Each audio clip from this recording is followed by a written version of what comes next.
الشیطان اللعین الرجیم بسم اللہ الرحمن الرحیم۔ مطہرات میں سے 11ویں 10 پڑھ چکے تھے نا، آج 11ویں ہے۔ مطہرات میں سے 11واں کیا ہے؟ استبراء ہے۔ کس کا استبراء؟ حیوان کا۔ حیوان کا بھی استبراء ہوتا ہے، جس طرح انسان کا استبراء ہوتا ہے اس طرح حیوان کا بھی استبراء ہوتا ہے۔ کیسے ہوتا ہے جی؟ حیوان کا استبراء کن چیزوں کو پاک کرتا ہے؟ ہر حیوان جس کا کھانا حلال ہو، اگر وہ انسان کا پخانہ کھانے کا عادی ہو جائے،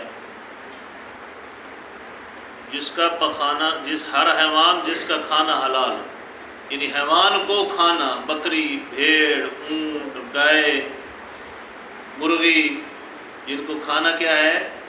حلال ہے، اس حیوان کو انسان کے پخانہ کھانے کی عادت ہو جائے، ٹھیک ہے، تو پھر اس حیوان کا گوشت حرام ہو جاتا ہے، ٹھیک ہے۔ گائے، بھیڑ، بکری، مرغی وغیرہ انسان کا پخانہ کھانا شروع کر دے تو اس کا گوشت جو ہے وہ کیا ہو جاتا ہے؟ حرام ہو جاتا ہے۔ لیکن اس کے حلال ہونے کا طریقہ ہے، اور وہ کیا طریقہ ہے؟ استبراء، ٹھیک ہے۔ اس جانور کا استبراء کیا جائے گا۔ کس طرح کیا جائے گا؟ آگے بتا رہے ہیں۔ اور اسی طرح اس کا دودھ اور پیشاب اور باقی فضلات بھی نجس ہو جاتے ہیں، ٹھیک ہے۔ انسان کا پخانہ کھانے کی وجہ سے گائے کا دودھ بھی نجس ہے، گائے کا جو ہے وہ کیا فضلہ بھی نجس ہے، وہ گوبر، پیشاب وغیرہ وہ بھی کیا ہے؟ اس کا نجس ہے۔ لیکن جب اس کو آپ کھانا چاہیں، اس کو آپ ذبح کرنا چاہیں تو اس کا استبراء کیا جائے گا، تب اس کا گوشت بھی حلال ہوگا، فضلہ بھی حلال ہوگا، پیشاب اور پخانہ بھی پاک ہوگا، وگرنہ اگر استبراء نہیں کریں گے تو نجس ہوگا، ٹھیک ہے جی۔ ایسے حیوان کا استبراء کیسے کیا جاتا ہے؟ جو حیوان انسان کا پخانہ کھائے اس کا استبراء کس طرح کیا جاتا ہے؟ توجہ سے سننے۔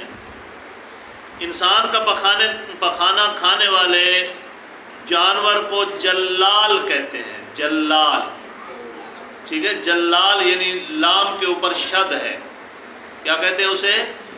جلال، ہاں۔ اور اگر اس کو پخانہ کھانے سے اتنی مدت روک دی جائے کہ اسے اب جلال نہ کہا جائے تو اس کا استبراء ہو جائے گا، یعنی انسان کا پخانہ کھانے سے اسے روک دیا جائے، اتنی دیر اسے یا اتنے دن اسے روکا جائے کہ اسے پھر جلال نہ کہا جا سکے، یعنی اسے انسان کا پخانہ کھانے والا حیوان نہ کہا جائے، تو پھر اس کا گوشت بھی حلال ہے، اس کا گوبر، اس کا پیشاب بھی نجس نہیں ہے، ٹھیک ہے۔ اس کا پھر استبراء ہو جائے گا۔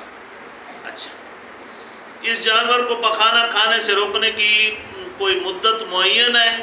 ہاں، کہتے ہیں کہ مدت معین ہے، یعنی کتنے دن اسے روکا جائے اور پھر اس کو ذبح کیا جائے تو وہ پاک ہوگا۔ روایت میں بعض جانوروں کی مدت معین ہوئی ہے، جیسے اونٹ اگر انسان کا پخانہ کھاتا ہو تو اس کو 40 دن باندھ کے رکھا جائے گا، 40 دن اسے انسان کا پخانہ نہ کھانے دیا جائے گا، تو وہ کیا ہو جائے گا؟ پھر حلال ہو جائے گا۔ اگر اس کو آپ 40 دن باندھ کے نہیں رکھتے اور نہر بھی کرتے ہیں تو اس کا گوشت کھانا جائز نہیں ہے، حرام ہے، ٹھیک ہو گیا۔ گائے کے لیے 20 دن ہے، گائے اگر کھاتی ہے انسان کا پخانہ تو اس کو 20 دن پاک غذا دی جائے گی، 20 دن اسے روکا جائے گا انسانی پخانہ کھانے سے، تو پھر وہ کیا ہو جائے گی؟ پاک ہو جائے گی۔ اسی طرح بھیڑ ہے، بھیڑ اگر بھیڑ بکری وغیرہ یہ انسان کا پخانہ کھاتی ہے تو اسے 10 دن باندھ کے رکھا جائے گا اور انسانی پخانہ کھانے سے روکا جائے گا، تو تب وہ اس کا گوشت فضلہ وغیرہ پاک ہوگا، وگرنہ پاک نہیں ہوگا۔ آگے چھوٹی سے چھوٹی چیز جسے ہم کھاتے ہیں، مرغی جو ہے وہ انسان کا پخانہ کھانے کی اس کو عادت پڑ جاتی ہے، تو اب آپ ذبح کرنا چاہتے ہیں تو استبراء سے پہلے ذبح کر کے اسے نہیں کھا سکتے، اس کا استبراء کیا جائے گا، یعنی اسے 3 دن جو ہے وہ ٹوکرے میں بند کر کے رکھا جائے گا یا ڈربے میں بند کر کے رکھا جائے گا، اسے پخانہ نہیں کھانے دیا جائے گا، پاک غذا دی جائے گی، اس کے بعد اگر ذبح کریں گے تو وہ کیا ہو جائے گا، وہ مرغی پاک ہو جائے گی، آپ اسے کھا سکتے ہیں۔ مطہرات میں سے 12ویں اور آخری چیز جو ہے، ذبح کرتے وقت حیوان کا خون نکل جانا، ذبح کرتے وقت حیوان کا خون نکل جانا۔ اب جو ہے آج 7 ذی الحج ہے، 8، 9، 10 والے دن آپ جو ہے وہ قربانی کریں گے، تو قربانی کرتے وقت جو ہے جو ذبح کرنے والا بندہ ہے اس کو ذبح کی شرائط کا پتہ ہو۔ کون سی شرائط ہے؟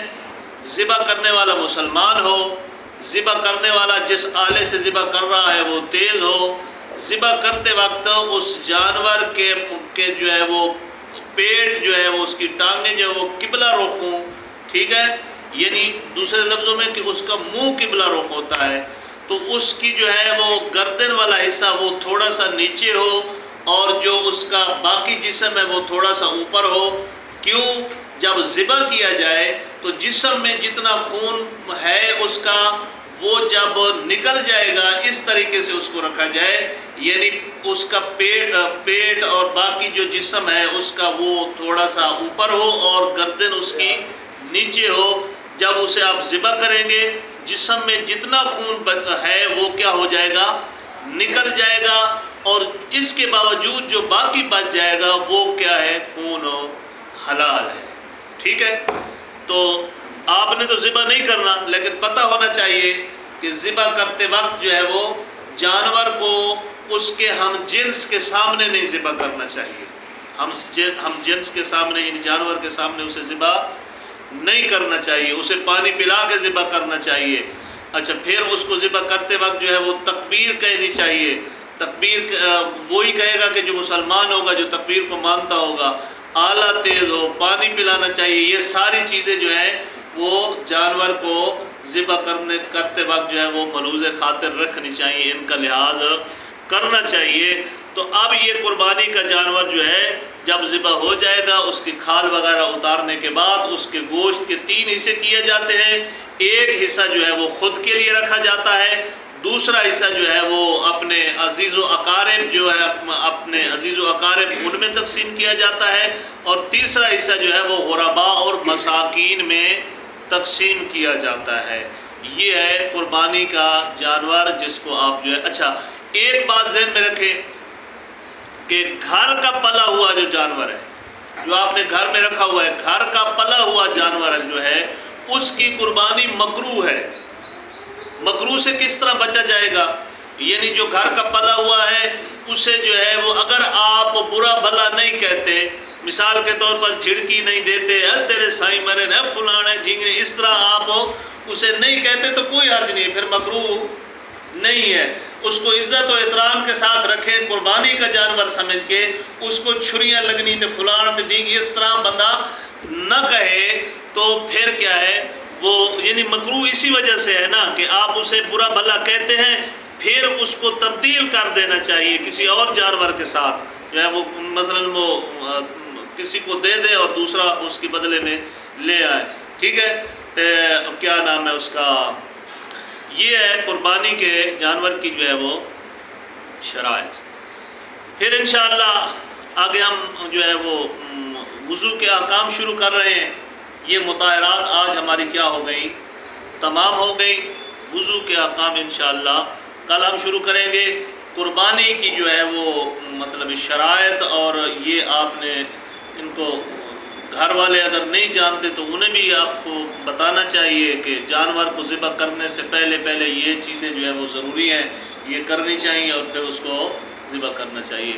گوشت کے 3 حصے کرے، کھال جو ہے وہ اپنا رفاع عامہ کے کاموں میں، مدرسہ میں دے، مسجد میں دے، امام بارگاہ میں دے، کھالیں جو ہے وہ غرباء و مساکین کو دیں، اور یہ جو ہے وہ قربانی کا جانور اس طریقے سے جو ہے وہ ذبح کر کے اس سے قربانی کرے۔ خداوند ذوالجلال ہم سب کی جن جن کی ہیں قربانیاں قبول فرمائے۔ وصلی اللہ علی محمد